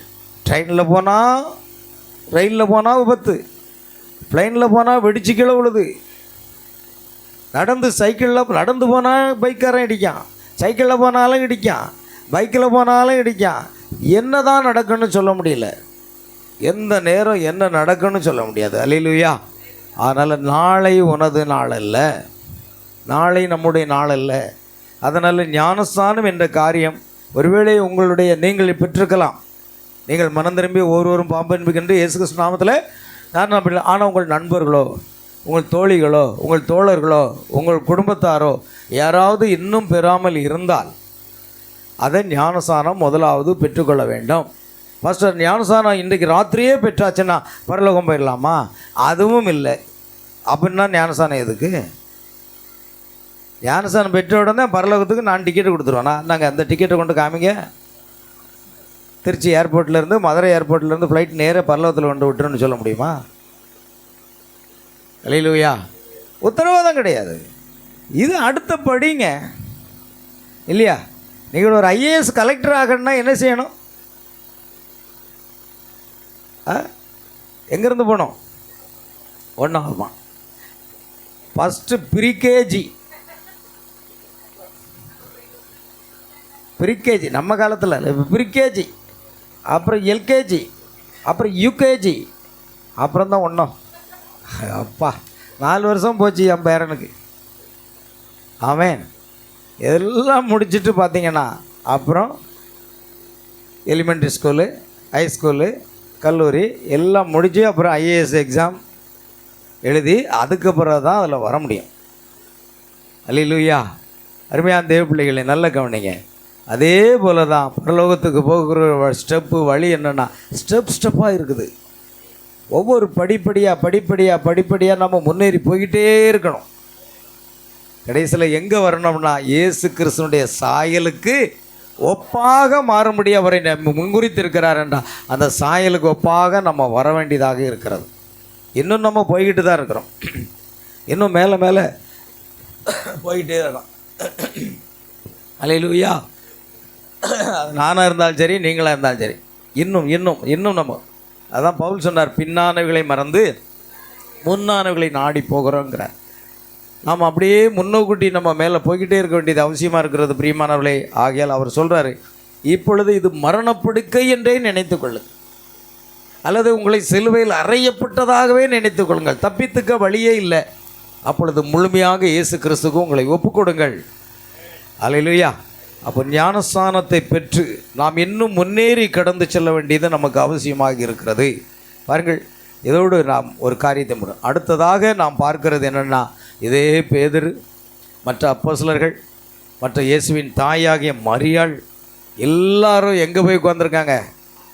அந்த பரிசுத்த ஆவியின் அபிஷேகத்தை பெறுறதுக்காக போய் உட்கார்ந்துருக்காங்க. அல்லேலூயா. ஏங்க எழுந்து போகிறீங்க?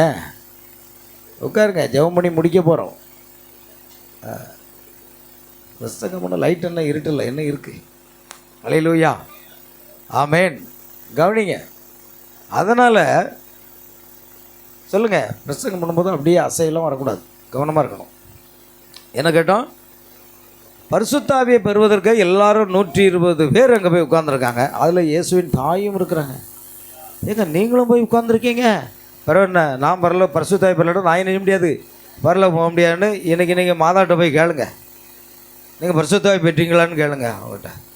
நீங்கள் பேசுகிறீங்களா வேண்டிக்கொள்ளுன்னு போய் கேளுங்க. முதல்ல பரிசுத்த ஆவி நீங்கள் பெற்றீங்களான்னு கேளுங்க மாதாக்கிட்ட, மரியாள்கிட்ட. அல்லேலூயா. பரிசுத்த ஆவி பெறாமல் மரியாள் கூட போக முடியாது. ஏங்க நான் இயேசுவை பெத்தெடுத்தேன் நான் உட்கார்ந்து பரிசுத்த ஆவி பெற்றுக்கொள் போ, இல்லைன்னா உன்னை பரலாம் போக முடியாது. ஆமென். பாருங்கள், இயேசுவின் தாயாக மரியாள் பெற்றெடுத்தாலும் பரவாயில்ல, பரிசுத்த ஆவி பெறுவதற்காக அங்கே உட்கார்ந்துடலாம். பெந்தெகோஸ்தே நாளில் பரிசுத்த ஆவி அங்கே என்னது, அக்னி போன்ற நாவுகளாக இறங்கி வந்து ஒவ்வொருவர் மேலும் அமர்ந்தது.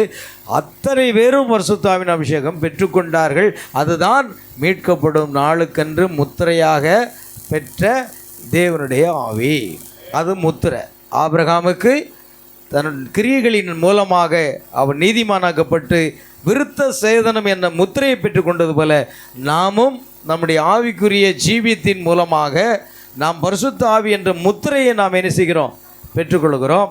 அந்த பரிசுத்த ஆவியினுடைய முத்திரையை நாம் பெற்றுக்கொள்ளும் பொழுது அப்பொழுதுதான் நாம் மறுபடியும் பிறந்த கிறிஸ்தவர்களாக மாறுகிறோம். அது வரைக்கும் இல்லை, அது வரைக்கும் இன்னும் நம்ம குணப்படலை.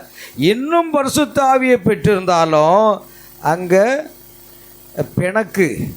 எனக்கு எல்லாமே கொஞ்சம் இருக்கும். அது என்ன? எபேசியர் 4:30 வாசித்து நாம் முடிப்போம். எபேசியர் 4:30.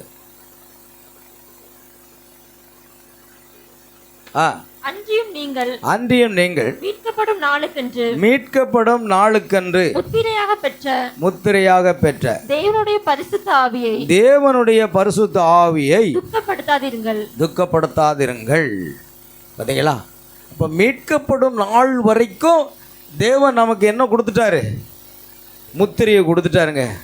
பரிசுத்த ஆவி என்ற முத்திரை. அதில் உங்களுக்கு உறுதிப்பாடு இருக்கிறதா? நான் பரிசுத்த ஆவினால் முத்திரிக்கப்பட்டிருக்கிறேன் என்ற உறுதிப்பாடு இல்லைன்னா நீங்கள் காத்திருந்து முதல்ல அதை பெற்றுக்கொள்ளணும். காலம் தாழ்த்தக்கூடாது. மீட்கப்படும் நாளுக்கென்று முத்திரையாக பெற்ற தேவனுடைய பரிசுத்த ஆவிதான் நமக்கு முத்திரையாக இருக்கிறது. இப்பொழுதுதான் நாம் மறுபடியும் பிறந்த கிறிஸ்தவர்களாக இருக்கிறோம். ஏனென்றால் ரோமர் 8:9 கிறிஸ்துவின் ஆவி இல்லாதவன் அவருடையவன் அல்ல என்று வேத வசனத்திலே தெளிவாக சொல்லுகிறது. ஆமென், அல்லேலூயா. கர்த்தருக்கு மகிமை உண்டாகட்டும். பிரியமான தேவ பிள்ளைகளே, ஆகையால் அந்த மீட்கப்படும் நாளுக்கென்று தேவன் கொடுத்த அந்த முத்திரையான பரிசுத்த ஆவியை என்ன செய்யக்கூடாது? நாம் இன்னும் துக்கப்படுத்தி விடாது. நம் முத்திரை போடப்பட்டாச்சு, ஆனால் கூடிய மட்டும் நாம் துக்கப்படுத்தி விடாதபடிக்கு இயேசு கிறிஸ்துவை சந்தோஷப்படுத்தும் விதமாக நாம் வாழ்வதற்கு கர்த்தர் நம் ஒவ்வொருவருக்கும் கிருபை செய்வாராக. நாம் செபிக்கலாம், எல்லாரும் செபிக்கலாம். அல்லேலூயா. நன்றி, நன்றி ஆண்டவரே. ஸ்தோத்திரம், ஸ்தோத்திரம் கர்த்தாவே. ஜீவனுள்ள தேவனாக இயேசு கிறிஸ்துவினுடைய நாமம் மகிமைப்படுவதாக எல்லாம் நாம் செபிக்கலாம். நன்றி அப்பா, கோடான கோடி ஸ்தோத்திரம் ஆண்டவரே. தேவாதி தேவனும் கர்த்தாதி கர்த்தரும் இரட்சகரும் ஆகிய இயேசு கிறிஸ்துவினுடைய நாமத்திலே நாங்கள் ஜெபிக்கிறோம் ஆண்டவரே. நீர் பரிசுத்தர், நீர் வல்லவர், நீர் நல்லவர், நீர் வல்லவர் ஆண்டவரே. சோதரிக்கிறோம் சோதரிக்கிறோம் கர்த்தாவே. ஜீவனுள்ள தேவனாகிய இயேசு கிறிஸ்துவினுடைய நாமத்தில் ஜெபிக்கிறோம் ஆண்டவரே. தேவரீர் உம்முடைய பரிசுத்த ஆவியினுடைய வல்லமை எங்களை ஆட்கொள்ளும்படியாக ஜெபிக்கிறேன். அதுதான் மீட்கப்படும் நாளுக்கென்று முத்திரையாக பெற்ற தேவனுடைய பரிசுத்த ஆவி என்பதை நாங்கள் விசுவாசிக்கிறோம் ஆண்டவரே. நன்றி அப்பா, நன்றி தேவனே. நன்றியோடு உம்மை துதிக்கிறோம் ஆண்டவரே. ஹல்லேலூயா, ஹல்லேலூயா, ஹல்லேலூயா. ஸ்தோத்திரிக்கிறோம். கோடான கோடி ஸ்தோத்திரங்களை நாங்கள் செலுத்துகிறோம் ஆண்டவரே. தகப்பனே, நீர் பரிசுத்தர், நீர் வல்லவர், நீர் நல்லவர், நீர் கிருபையுள்ள தேவனாக இயேசு கிறிஸ்து ராஜா. உமக்கு ஸ்தோத்திரம் ஆண்டவரே. கோடான கோடி ஸ்தோத்திரங்களை செலுத்துகிறோம். Hallelujah. Praise the Lord Jesus. நன்றி அப்பா.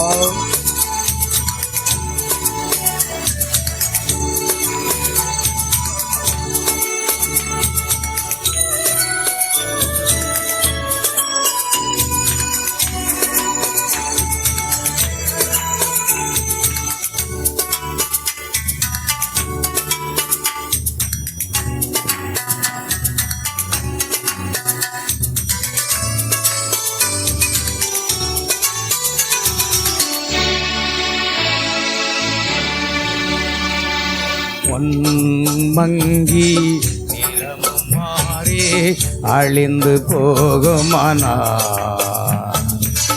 இரும்பின் நிலை என்ன? ஐயோ, இரும்பின் நிலை என்ன? நீதிமானே ரட்சிக்கப்படுதல் அரிய செயல் என்றால் துரோகியின் நிலை என்ன? துரோகியின் நிலை என்ன? பொன்மங்கி நிறமும் மாறி அழிந்து போகுமானாய் இரும்பின் நிலை என்ன?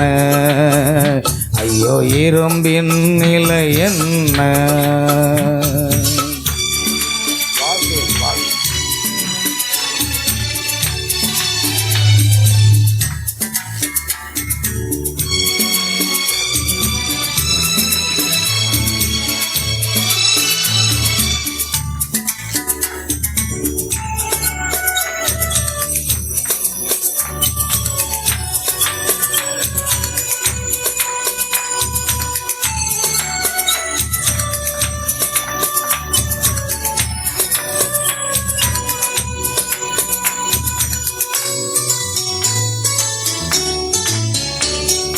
மோசே என்னும் தேவமனிதன் பசும்பொன் போலவே விளங்கினும் கானான் போகவில்லையே, அவன் கானான் போகவில்லையே. நீயும் முன்னையே தேவ பிள்ளையே நேர்க்கிறதாக எண்ணுகிறாயோ? நியாய தீர்ப்பிலே கோதுமை பறக்க பதர்யம் மாத்திரம். நியாய தீர்ப்பிலே கோதுமை பறக்க பதர்யம் மாத்திரம். பொன்மங்கி நிறமும் மாறி அழிந்து போகுமானா இரும்பின் நிலை என்ன? ஐயோ இரும்பின் நிலை என்ன?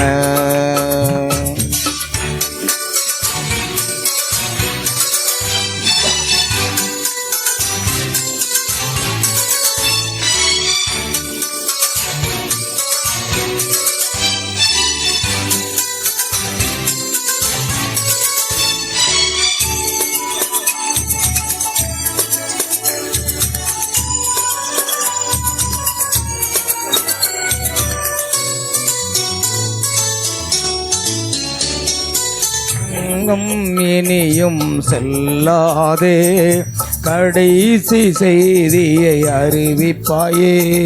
சோர்ந்து போகாமலே மனம் சோர்ந்து போகாமலே ஆவியானவர் துணை செய்வார். ஆத்தும ஆதாயம் செய்திடுவோம். இப்பவை உடையவன் பேசாவிட்டால் கல்கள் கூப்பிடுமே. கிறிஸ்துவை உடையவன் பேசாவிட்டால் கல்கள் கூப்பிடுமே. பொன்மங்கி நிறமும் மாறி அழிந்து போகுமானால் இரும்பின் நிலை என்ன? ஐயோ இரும்பின் நிலை என்ன? நீதிமானே ரட்சிக்கப்படுதல் அரிய செயல் என்றால் துரோகியின் நிலை என்ன? ஐயோ துரோகியின் நிலை என்ன? மங்கி நிறமும் மாறி அழிந்து போகுமானால் இரும்பின் நிலை என்ன? ஐயோ இரும்பின் நிலை என்ன?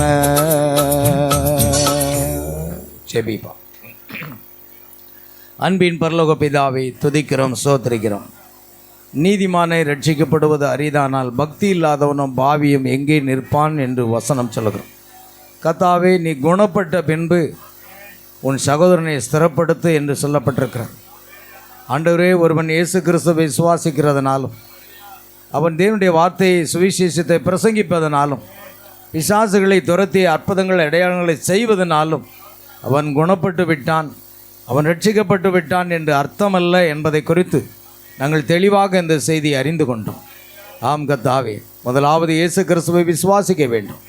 பின்பு ஆண்டவரே, பாவம் மன்னிப்பு கண்டு பாவ அறிக்கை செய்து கர்த்தராகிய இயேசு கிறிஸ்துவின் நாமத்தினாலே ஞானஸ்நானம் பெற்றுக்கொள்ள வேண்டும். அடுத்ததாக நீதிமானாக்கப்படுதல், பரிசுத்தமாக்கப்படுதல், பரிசுத்த ஆவியினுடைய அபிஷேகத்தின் மூலமாக முத்திரை போடப்பட்டு ஆண்டவரே மீட்கப்படும் நாளுக்கென்று முத்திரையாக பெற்ற அந்த பரிசுத்த ஆவியை துக்கப்படுத்த விடாதபடிக்கு நாங்கள் ஜீவிக்க வேண்டும் என்பதை குறித்து தெளிவான ஒரு செய்தியை ஆவியானவர் எங்களுக்கு கொடுத்தீர். நாங்களும் இன்னும் எத்தனையோ காரியங்களில் குணப்பட வேண்டியதாக இருக்கிறது. ஆண்டவரே, நாங்களும் குணப்படத்தக்கதாக கர்த்தர் எங்களுக்கு உதவி செய்ய வேண்டுமாய் ஜெபிக்கிறோம். பரிசுத்த ஆவியானவர் எங்களுடைய எல்லா குறைகளையும் எங்களுக்கு உணர்த்தி நாங்கள் இன்னும் பரிசுத்தத்தின் மேலே பரிசுத்தத்தை அடையத்தக்கதாக தேவன் கிருபை பாராட்ட வேண்டுமாய் ஜெபிக்கிறோம். விசேஷமாக இந்த சாரளம்மாள் வீட்டில் ஏற்படுத்தப்பட்ட அந்த ஜெபக்கூட்டத்துக்காக உமக்கு ஸ்தோத்திரங்கத்தாக. இந்த ஜெபக்கூட்டத்தை ஒழுங்கு பண்ண உம்முடைய மகளையும் அவருடைய குடும்பத்தாரையும் தேவன் ஆசீர்வதிக்க வேண்டுமாய் ஜெபிக்கிறோம். விசேஷமாக இந்த ஜெபக்கூட்டத்தில் கலந்து கொண்ட ஒவ்வொரு சகோதர சகோதரிகள், பிள்ளைகள், குழந்தைகள் அனைவரையும் கர்த்தராகிய இயேசு கிறிஸ்து ஆசீர்வதிக்க வேண்டுமாய் ஜெபிக்கிறோம். நாங்கள் ஒருமித்து உம்முடைய நாமத்தை உயர்த்த கிருபை செய்ய உம்முடைய நாம மகிமைக்கென்று மகள் சாராள் அம்மாளுக்கு சரீரத்தில் எந்த ஒரு பலகீனங்கள் இல்லாதபடிக்கு கர்த்தர் நல்ல சுகத்தையும் பலத்தையும் கொடுத்து எல்லா கால்கள் பலகீனங்களும் நீங்கி போய் ஆண்டவரே அவர்களை பலப்படுத்த வேண்டுமா ஜெபிக்கிறோம், சுகப்படுத்த வேண்டுமா ஜெபிக்கிறோம். உம்முடைய சட்டைகள் மூடி மறைத்துக்கொள். இந்த இடத்துல உம்முடைய விலையேறப்பட்ட பரிசுத்த ரத்தம் தெளிக்கப்படட்டும். இந்த இடத்தை பரிசுத்தப்படுத்தும். கர்த்தருடைய ஆவியானோர் எப்போதும் உம்முடைய மகளோடு துணையாக இருக்கும்படியாக ஜெபிக்கிறோம். துதி கனமகிமை யாவற்றையும் உமக்கு செலுத்துகிறோம். கர்த்தராகிய இயேசு கிறிஸ்துவின் நாமத்தில் கேட்கிறோம் பிதாவே, ஆமென். என் ஆத்மாவே கர்த்தரை ஸ்தோத்திரம், என் முழு உள்ளமேருடைய பரிசுத்த நாமத்தை ஸ்தோத்திரம். என் ஆத்மாவே கர்த்தரை ஸ்தோத்திரம். கர்த்தர் செய்த சகல பாரங்களை மறவாதே. உடைய கர்த்தராகிய இயேசு கிறிஸ்துவினுடைய கிருபையும் தேவனுடைய அன்பும் பரிசுத்த ஆவினுடைய ஐக்கியமும் சந்தோஷமும் சமாதானமும் சுகமும் பலமும் ஆசீர்வாதங்களும் நம் அனைவரோடும் நம் குடும்பத்தார் அனைவரோடும் அருமையான சாரல் அம்மாள் குடும்பத்தார் அனைவரோடும் இன்றும் இன்றும் சதா காலமும் நிலைத்திருப்பதாக. அல்லேலூயா. Price Lord. கர்த்தராகிய இயேசு கிறிஸ்து உங்கள் ஒவ்வொருவரையும் ஆசீர்வதிப்பாக. God bless you. God bless you.